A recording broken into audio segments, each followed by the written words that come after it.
আজিৰ অনুষ্ঠানটোত এই বাইদেউ দুগৰাকীয়ে মোক চিনি পাই পৰা মাতষাৰ দিলে। মই অৱশ্যে পাহৰি গৈছিলোঁ দেই। উক্ত অনুষ্ঠানত বিশেষ অতিথি হিচাপে তেওঁলোকে আহিছিলে। বক্তৃতা দিবৰ কাৰণে তেওঁলোকক নিমন্ত্ৰণ কৰিছিলে। আৰু এয়া দেখাই আছোঁ ইমান ভিৰ, ইমান গৰমতো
গঠন কৰাৰ পিছত তাৰ পৰা আমি দুগৰাকী প্ৰতিনিধি সিলেক্ট কৰি বাছি পিনে আমি মানে গ্ৰাম্য সংগঠন গঠন কৰোঁ।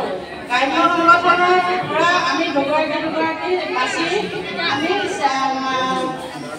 মণ্ডল পৰ্যায় দিওঁ। এতিয়া মণ্ডল পৰ্যায় সংগঠনটো এটা বেংকলৈ ৰূপান্তৰিত হৈছে।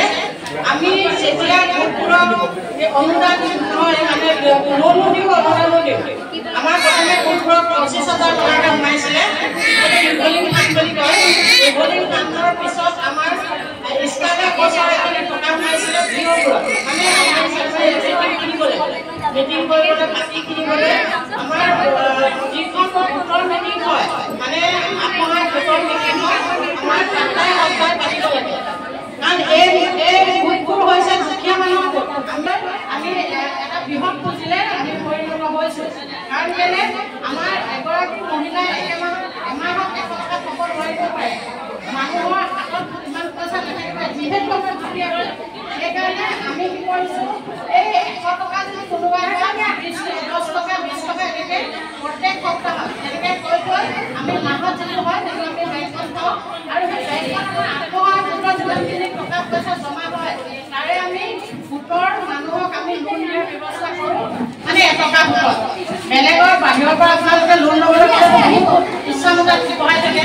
ইচ্ছামতে প্ৰাইভেট মানুহৰ পৰা ল'লে যিমান দিন গৈ থাকিব সিমানে গোটটো 5 টকা 10 টকা বাঢ়ি বাঢ়ি গৈ থাকিব। কিন্তু আমাৰ গোটত তেনেকুৱা নহয়। যিটো আত্মসহায়ক গোটবোৰত আমাৰ অনীহা কৰিব নালাগে। কামৰ মাজেদি এটা দিন আমাৰ গোটবোৰ কৰিব লাগে, সপ্তাহত এদিন। আৰু য'ৰ পৰা আমি দুগৰাকী চিলেক্ট কৰি নিওঁ সেই গ্ৰাম্য সংগঠন ভিঅ' বুলি কয়। এতিয়া বহুতে ভিঅ' বুলি ক'লে চিনি পায়, গ্ৰাম্য সংগঠন বুলি ক'লে বুজি নাপায়। এতিয়া ভিঅ' মানে গ্ৰাম্য সংগঠন। সেই গ্ৰাম্য সংগঠনলৈ আমাৰ দুগৰাকী প্ৰতিনিধি যে যায়, তেওঁলোকৰ আমাৰ এমাহত এবাৰ মিটিংখন হয়। লাহোৱাল সংহত শিশু উন্নয়ন প্ৰকল্পৰ মুখ্য বিষয়া CDP মহোদয়া বাইদেৱে এই অনুষ্ঠানটো আজি অফিচতে আয়োজন কৰিছে। ইয়াত বিনামূলীয়াকৈ সকলোৱে এনিমিয়া পৰীক্ষা কৰি আছে। হিমগ্ল'বিন কাৰ কিমান আছে প্ৰসূতি আৰু গৰ্ভৱতী মাতৃসকলৰ।